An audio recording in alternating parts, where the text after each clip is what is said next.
우리에게 비전은 하나님을 기쁘시게 사람을 복되게 세상을 평화롭게 하는 것입니다. 이러한 사명을 위해서 우리 교회에는 5대 핵심 사역이 있습니다. 그 첫 번째는 예배였고요. 지난주에 우리는 예배에 관해서 말씀을 들었습니다. 오늘은 그 두 번째입니다. 두 번째, 우리가 하는 핵심 사역이 무엇일까요? 초대교회 지도자였던 교부 터툴리아는 초대교회 성도들이 불신자들에게 전도할 때 이렇게 말했다고 합니다. 당신들은 그리스도인들처럼 사랑하는 사람들을 본 일이 있습니까? 그러면 이 말을 듣고 그 사람들이 그 질문 앞에 고개를 끄덕끄덕 하면서 그리스도인들에 대한 존경과 동경심을 표현하면서 복음의 마음의 문을 열었다는 것입니다. 서로 사랑하는 것, 그것은 그리스도인의 삶의 핵심입니다. 에베소서에 말씀합니다. 하나님은 하나님이 기뻐하시는 뜻을 따라 예수 그리스도를 통하여 우리를 하나님의 자녀로 삼으시기로 예정하셨습니다. 자, 하나님은 우리를 하나님의 자녀로 삼기로 예정하셨어요. 우리가 하나님의 자녀가 되면 무엇이 생기죠? 가족이 생깁니다. 하나님은 가족을 원하셨습니다. 거룩한 가족을 원하시는 하나님은 우리를 예수 그리스도 안에서 자녀로 삼으셨어요. 그러므로 교회는 건물이 아니라 하나님의 가족입니다. 우리는 하나님의 가족입니다. 왜 하나님이 우리를 가족이 되게 하셨을까요? 그것은 우리가 하나님을 사랑하고, 우리가 하나님을 사랑하기 때문에 무엇을 하죠? 예배하죠. 그리고 서로 사랑하도록 우리를 가족이 되게 하신 겁니다. 하나님을 사랑하기에 예배하는 교회, 또 서로 사랑하기 위해 존재하는 교회입니다. 성도가 하나님의 가족이 되어서 서로 사랑하는 것을 가리켜 성도의 교제라고 합니다. 성도의 교제, 코이노니아라고도 합니다. 들어보셨죠? 코이노니아 혹은 성도의 교제. 근데 한동안 원조 교제 이런 기서의 교제가 좀 개념이 좀 이상하게 좀 들리는데 아주 좋은 말이에요. 성도의 교제, 코이노니아. 코이노니아 하니까 또 무슨 코인 자꾸 생각이 나네. 네, 코이노니아, 이것이 우리의 두 번째 핵심 사역이 되는 것이에요. 사도 요한은 말씀합니다. 하나님을 사랑하는 사람은 자기 형제자매도 사랑해야 합니다. 우리는 이 계명을 주님에게서 받았습니다. 그리스도의 몸인 교회의 가장 중요한 성품은 서로 사랑하는 것입니다. 그러니 우리는 그리스도인으로서 서로 사랑하는 사람들이라고 하는 인정을 받을 수 있어야 하는 겁니다. 불행하게도 언제부터인가 세상 사람들은 기독교인을 보면서, 교회를 보면서 저 사람들은 정말 사랑하는 사람들이야, 저 사람들은 정말 서로 사랑해 라고 100% 동의하지 못하는 것 같습니다. 교회 하면 어떤 이미지가 떠오릅니까? 이렇게 물어보면 부정적인 것들이 너무나도 많아요. 뭔가 잘못된 게 아닌가요? 우리의 친구들, 그리고 우리의 이웃들은 우리를 보면서 야, 너희들은 정말 서로 사랑하는구나, 정말 사랑할 줄 아는 사람들이야 라고 말할까요? 우리의 두 번째 핵심 사역이 바로 이것입니다. 성도의 교제. 교제는 하나님의 가족을 사랑하는 것이에요. 하나님의 가족을 사랑하는 것. 사도 요한은 말씀합니다. 하나님을 사랑하는 사람은 자기 형제 자매도 사랑해야 합니다. 우리는 이 계명을 주님에게서 받았습니다. 제가 자꾸 이 본문을 반복하고 있죠. 서로 사랑하는 것, 이것이 우리에게 아주 중요한 사역이다, 우리가 마땅히 해야 할 일이다 라고 하는 것을 우리는 기억해야 합니다. 만약 우리가 사랑의 능력을 잃어버리고 사랑하지 않는다면 우리는 모든 것을 잃어버린 것과 같습니다. 성경은 사랑을 하나님 가족의 핵심적인 모습으로 말씀합니다. 하나님 사랑과 함께 서로 사랑하는 것은 모든 그리스도인에게 주신 귀한 사명이며 또한 사역입니다. 하나님의 가족을 이루어 깊고 아름다운 사랑의 교제를 나누는 데는 몇 가지 단계가 있습니다. 첫 번째는 하나님의 가족이 되기로 결심해야 합니다. 하나님의 가족이 되어야 서로 사랑하는 거예요. 하나님의 가족을 사랑하게 되기 때문이죠. 우리는 모두 동수교회라고 하는 하나님의 가족이 되기로 선택하고 결심한 분들입니다. 어떤 분은 한 달 전에 선택하셨고요. 어떤 분은 1년 전에, 어떤 분은 20년 전에, 어떤 분은 50년 전에 동수교회 가족이 되기로 선택하고 결단하셨어요. 그래서 우리가 가족이 되어 이렇게 함께 모여 예배하는 것이죠. 에베소서에 말씀합니다. 그러므로 이제부터 여러분은 외국 사람이나 나그네가 아니요 성도들과 함께 시민이며 하나님의 가족입니다. 성경은 우리가 하나님의 가족이라고 말씀해요. 하나님은 우리가 가족이 되기를 원하셔요. 그래서 우리를 자녀 삼으신 것이죠. 그러면 우리는 언제 하나님의 가족이 처음 되었을까요? 그것은 바로 예수님을 믿고 예수님을 주님으로 영접한 그 순간입니다. 우리가 예수님을 믿은 그 순간 하나님의 자녀가 되어서 하나님의 가족의 일원이 되는 것이죠. 요즘은 나는 그리스도인이지만 어느 교회에도 속해 있지 않습니다 라는 분들이 굉장히 많습니다. 한국에 이러한 분들이 150만 명 정도 추산합니다. 그런데 이것은 마치 나는 군인입니다, 하지만 어느 부대에도 속해 있지 않습니다 라는 것과 같습니다. 나는 꿀벌이지만 내게는 벌집이 없습니다 라는 것과 같습니다. 물론 교회에서 어려움을 겪을 수 있고요, 상처를 받을 수 있고 교회에 대해 실망해서 일시적으로 그럴 수는 있습니다. 그러나 영원히 그럴 수는 없어요. 왜냐하면 하나님께서는 우리가 가족이 되기를 원하시기 때문입니다. 로마서에 말씀합니다. 이와 같이 우리도 여럿이지만 그리스도 안에서 한 몸을 이루고 있으며 각 사람은 서로 지체입니다. 우리는 그리스도의 몸인 교회를 이루고 있으며 서로 깊이 연결되어 있어요. 우리 몸의 모든 지체와 같은 연결입니다. 우리는 이 몸에 속하기로 선택하였고 결단하여서 서로 지체가 된 것입니다. 우리가 그리스도의 몸에 속하게 된 상징적인 예식이 있습니다. 그게 뭘까요? 세례식이에요. 세례식. 고린도전서에 말씀합니다. 우리는 유대 사람이든지 그리스 사람이든지 종이든지 자유인이든지 모두 한 성령으로 세례를 받아 한 몸이 되었고, 세례를 받아 그리스도의 가족이 된 거예요. 하나님의 가족이 되었고 또 모두 한 성령을 마시게 되었습니다. 우리가 세례 받은 게 이렇게 중요한 겁니다. 자, 세례가 구원을 주는 건 아닙니다. 세례에 대한 그 기독교 역사에서 어느 시점에선가 바뀌었어요. 그래가지고 세례 받아야 구원받는 것처럼 생각해. 그렇지는 않아요.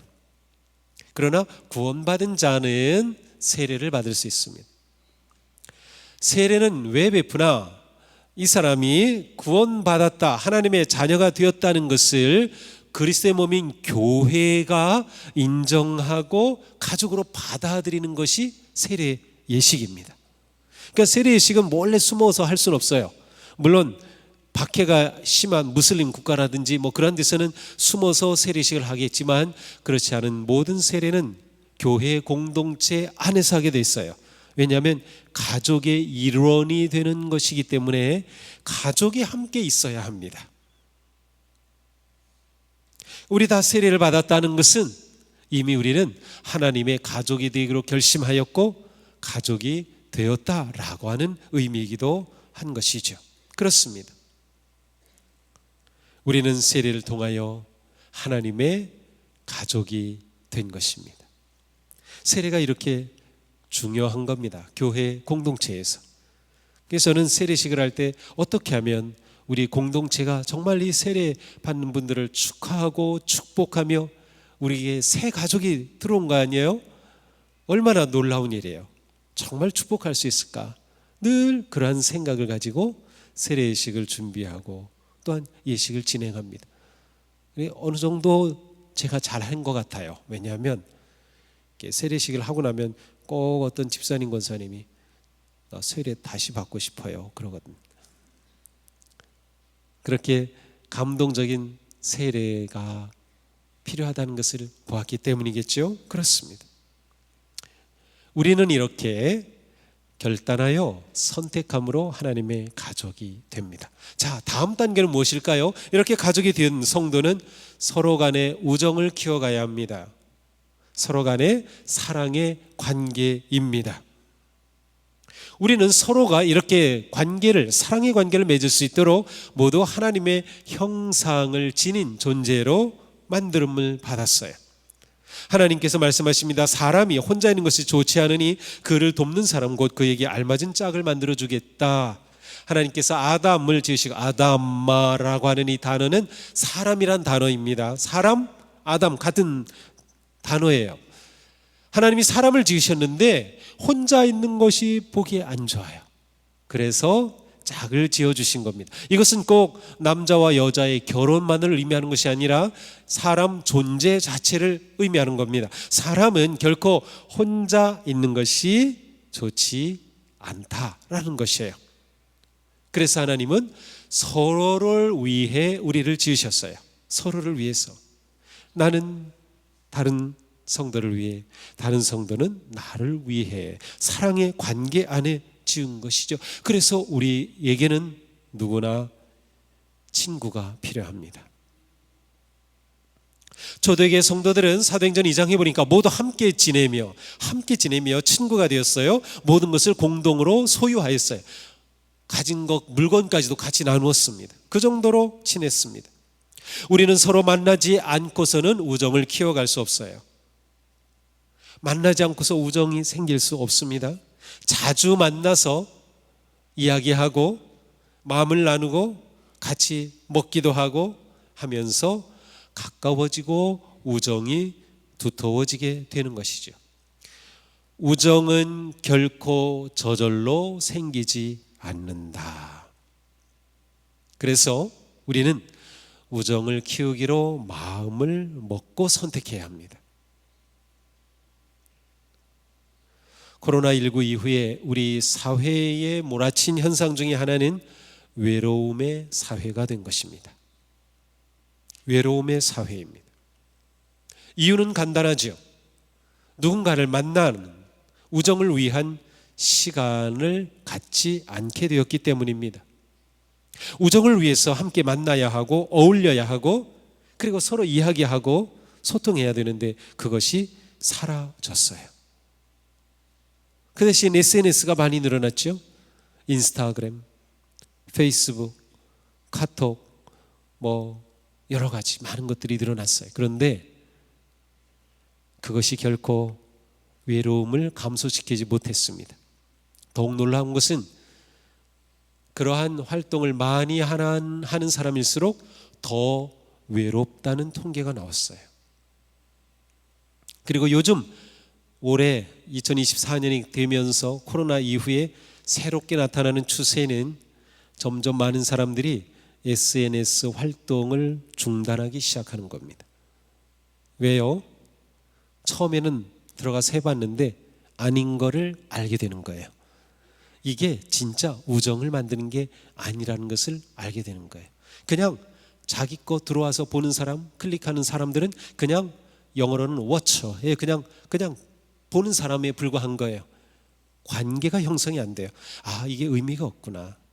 내가 누군가에게 보이기 위해서 이렇게 올리는 거 다 무가치한 것이구나. 그래서 아예 계정을 끊는 사람들이 지금 점점 많아지고 있어요.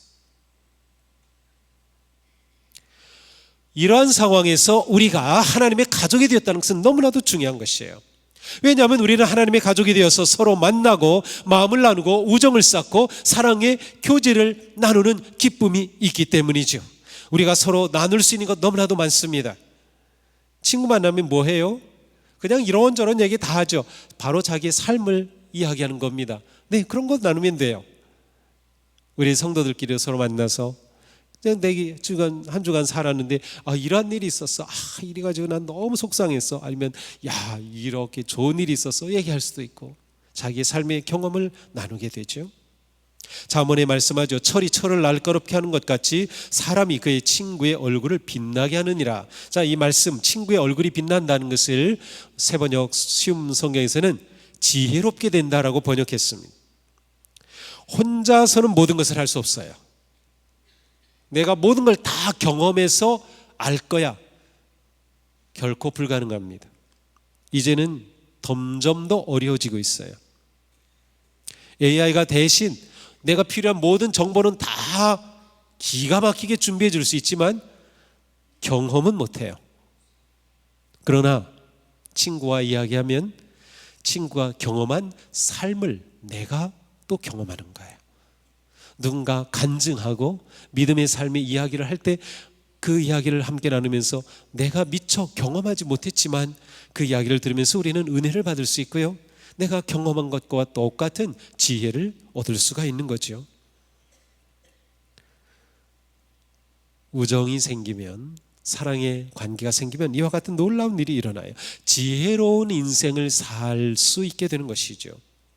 또한 우리는 서로 따뜻하게 대함으로 우정을 키울 수 있습니다. 베드로 사도는 말씀합니다. 불평 없이 서로 따뜻하게 대접하십시오. 서로 따뜻하게 인사하십시오. 서로 따뜻하게 맞아주십시오 라는 뜻입니다. 가족은 서로 따뜻합니다. 그렇지 않고 가족이라고 할 수 있을까요? 물론 갈등과 어려움이 있어서 차갑고 멀어질 수는 있겠지만, 그러나 언젠가는 다시 가까워지고 따뜻해져야 하는 것이 가족이에요. 우정은 따뜻한 것입니다. 더 나아가 우리는 우리의 문제와 아픔까지도 나눌 수가 있어요. 기쁨을 나누면 배가 되고 슬픔을 나누면 반이 됩니다. 그래서 성경은 말씀합니다. 기뻐하는 사람들과 함께 기뻐하고 더 기쁨이 늘어나는 거죠. 우는 사람들과 함께 우십시오. 슬픔이 줄어드는 거죠.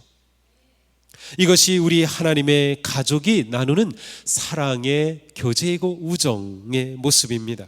서로 공감하고 손잡아주고 위로하면서 거룩한 우정을 키워갈 수 있습니다. 그런데 이러한 우정은 이렇게 많이 모인 것만으로는 생기기 어렵습니다. 왜냐하면 이렇게 많이 모인 곳에서 서로 자신의 경험을 이야기하고 자기의 속마음을 터놓을 수 있는 시간이 없기 때문이죠. 그러한 기회가 없어요. 그래서 우리는 이렇게 대그룹으로 모여서 함께 예배를 드리고 말씀을 듣고 은혜를 나누고 감동은 하지만 우리 사이에 우정이 생기는 것은 쉽지 않아요. 맨 앞에 앉으신 분이 저 뒤에 앉으신 분 누가 왔는지 어떻게 알겠어요? 모르죠. 우정이 생기기 힘들어요. 그래서 속해 소그룹이 중요합니다. 그래서 속해 소그룹이 중요한 겁니다. 예수님이 공생애 동안에 많은 사람들을 가르치시고 먹이시고 기적을 베풀고 치유, 놀라운 능력을 나타내셨지만 예수님은 그 3년 동안에 꾸준히 12명의 제자들과 함께 소그룹의 그 모임을 가장 귀하게 여기셨어요. 왜냐하면 이렇게 소그룹이 되어야만 예수님의 그 꿈, 교회를 세우고 하나님의 나라를 선포하는 그 꿈이 제자들의 것이 되고, 그래서 하나님의 그 뜻을 이루어갈 수 있기 때문이죠. 그래서 우리에게 소그룹이 필요하다.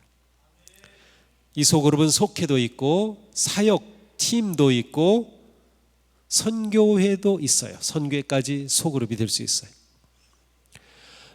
그렇게 될 때 우리는 서로 사랑의 관계를 나누는 우정을 키워갈 수 있는 거예요. 히브리서에 말씀합니다. 서로 격려하여 그날이 가까워오는 것을 볼수록 더욱 힘써 모입시다. 더욱 힘써 만나라는 것입니다. 더욱 힘써 얼굴을 보라는 것이에요. 속해 소그룹에 속하면 서로 격려하고 세워주고 용기를 북돋워주게 되는 거죠. 그러므로 우리가 더욱 소그룹에 힘써 모일 가치는 충분합니다. 그러니 소그룹으로 모이기를 포기하지 마십시오. 예전에 한번 해봤는데 가가지고 난 별로 난 좋은 경험이 없어. 그렇다고 포기하지 마십시오. 새로 시도해 보세요. 시도했는데 나하고 잘 안 맞아? 그러면 얘기해 주세요. 저 다른 속해 가고 싶어요. 어떤 모양으로든 교회 안에 내가 우정을 나누고 키울 수 있는 누군가와의 관계가 있어야 합니다. 너무도 중요합니다. 초대 교회는 300년이 지나는 동안 이러한 건물 하나 없었습니다.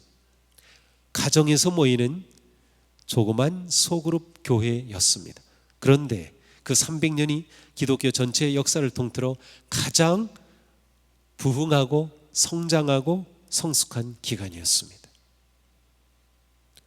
이것이 하나님의 가족이 서로 우정을 나누는 그러한 교회의 소그룹이 가지고 있는 놀라운 능력이죠. 자, 세 번째로 동역의 단계로 깊어져야 됩니다. 하나님의 가족이 되었어요. 이제 그 가족에서 서로 사랑의 교제를 나누고 친구도 생기고 이야기도 하고 또 소그룹에도 들어가고 속해 또 사역에도 참여해요. 그렇게 되면서 동역하게 되는 것입니다. 하나님의 가족으로 내가 해야 할 일, 내 역할을 찾게 되고요. 그리고 그 일을 서로가 성실하게 행함으로 우리는 하나님의 나라를 세워가게 되는 겁니다. 하나님은 우리가 단지 소비자가 아니라 사랑과 섬김의 생산자가 되기를 원하시는 겁니다. 하나님은 우리가 서로 섬기고 봉사하도록 부르셨어요.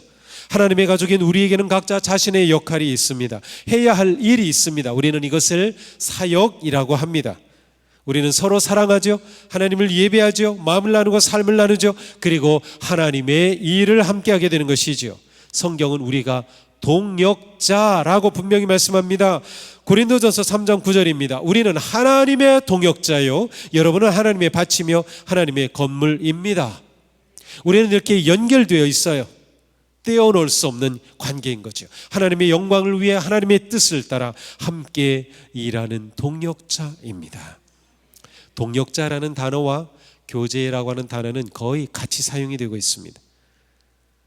친밀한 교제를 나눈 그 사람이 함께라는 동역자이기 때문이에요. 우리가 하나님의 일에 참여하는 것은 놀라운 일입니다. 놀라운 일이에요. 요즘 청년들이 취직하기 위해서 너무나도 애쓰고 있습니다. 너무나도 힘들어요. 그런데 만약 누가 세계적인 기업 구글에 취직했다 그러면 잔치죠. 놀라운 일입니다. 막 서로 축하하고 난리 날 겁니다. 삼성에 취직했다 막 축하하겠죠. 그런데 말이죠, 우리가 하나님 나라의 일을 위해 하나님의 가족을 이루어서 바로 이곳에서 하나님의 일에 취직했다 라는 생각해 보셨어요? 이것이 우리의 일이고 사역이니까. 삼성에 취직한 것보다 훨씬 멋진 거리요, 더 귀한 거리요.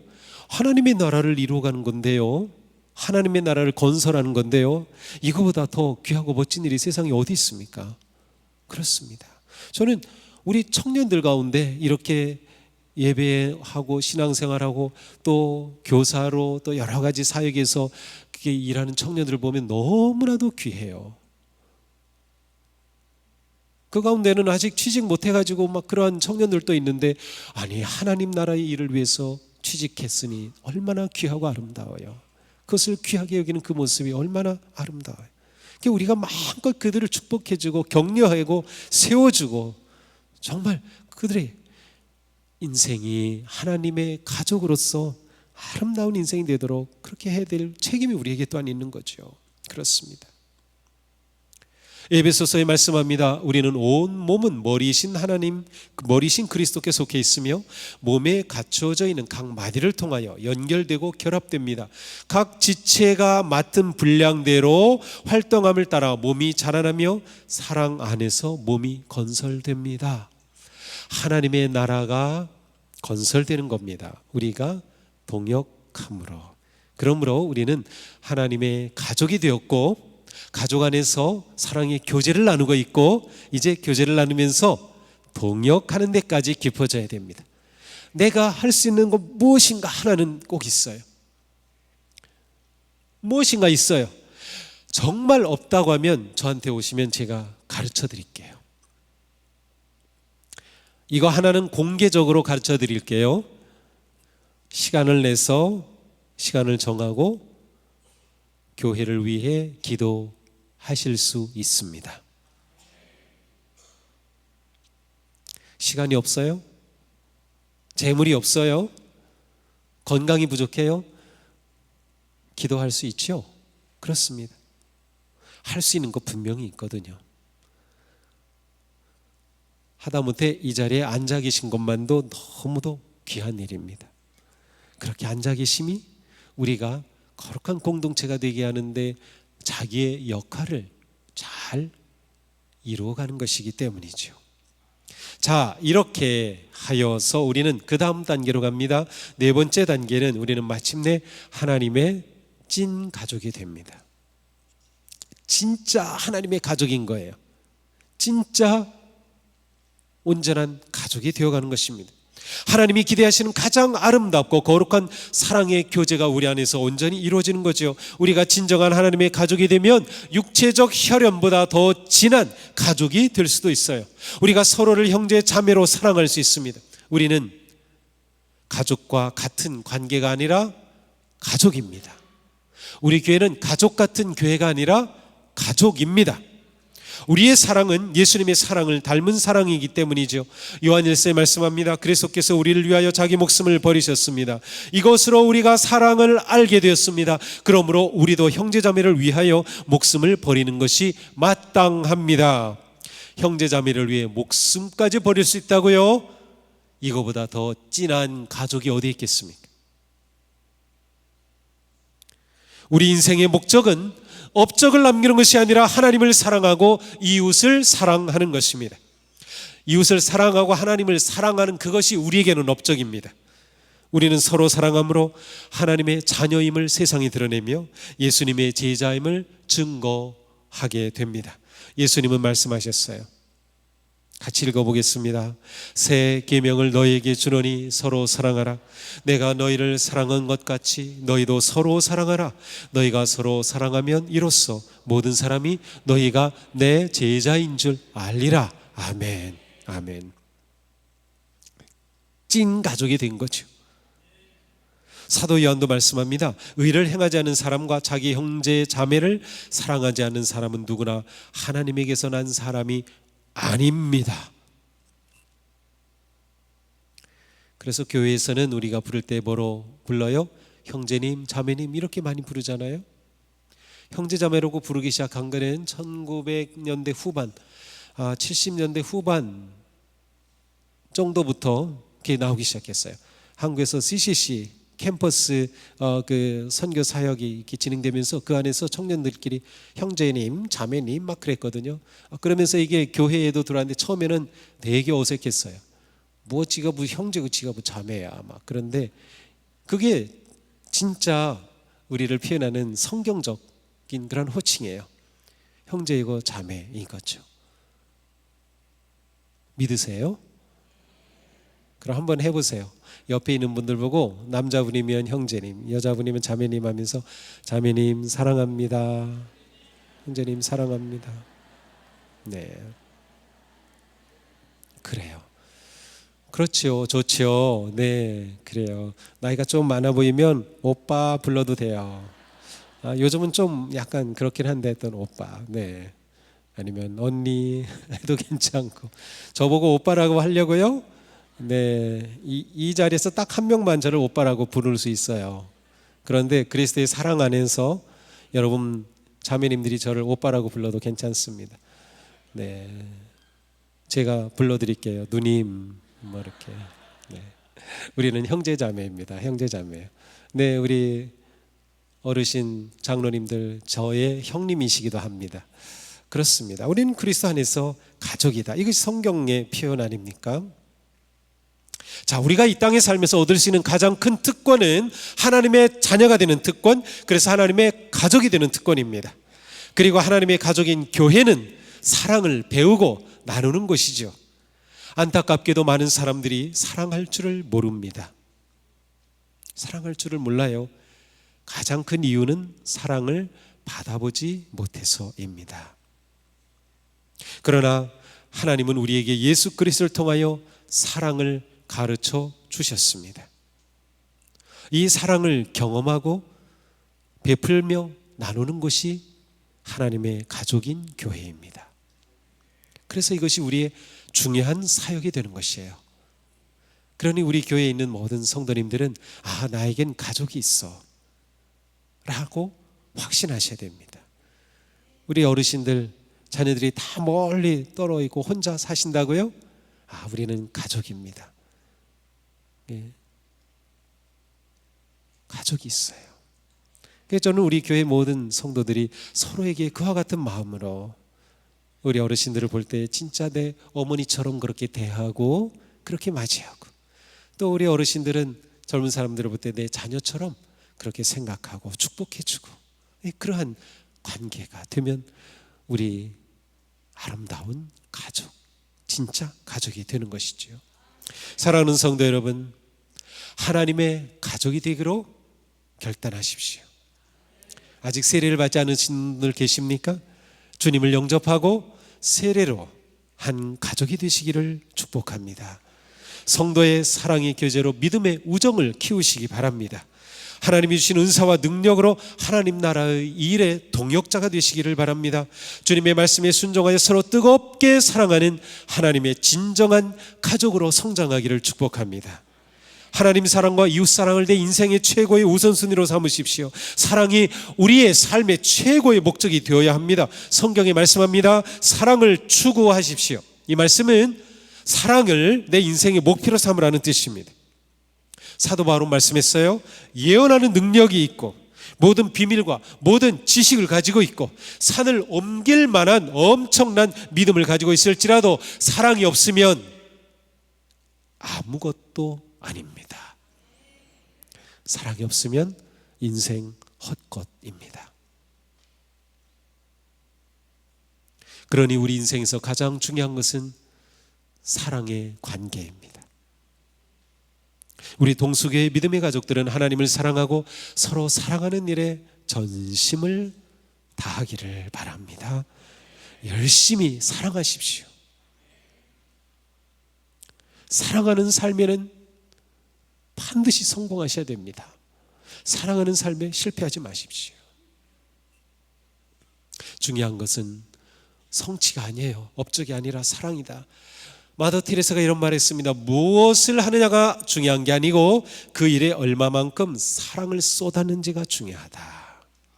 그렇습니다. 사랑은 영원합니다.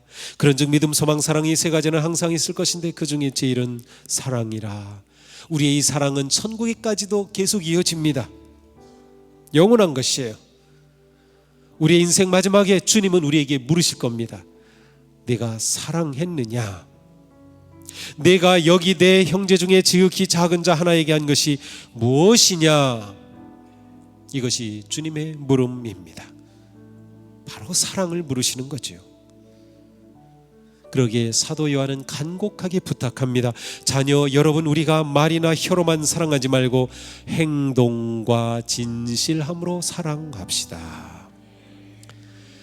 바로 지금이 사랑하기에 딱 좋은 시간입니다. 언제 사랑하시려고 그랬어요? 예배 끝나고 내일 모레 글피 한 5일 지난 다음에? 아니요, 지금 사랑하시는 거예요. 이 자리에 나가시는 순간 사랑하며 살아야지.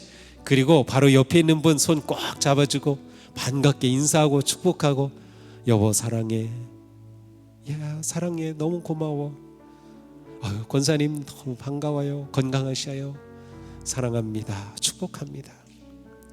바로 지금 사랑할 시간입니다. 우리의 사랑을 보고 세상이 우리가 예수님의 제자인 줄 알아봐야 합니다. 우리의 사랑을 보고 세상이 우리가 하나님의 가족인 것을 알아볼 수 있어야 합니다. 그렇게 우리가 뜨거운 사랑의 용광로가 되어 세상을 살리고 이웃을 살리고 구원하는 거룩한 하나님의 가족이 되기를 축복합니다. 서로 사랑하는 것이 우리의 일입니다. 같이 한번 크게 읽어보겠습니다. 서로 사랑하는 것이 우리의 일이다. 아멘. 기도합시다.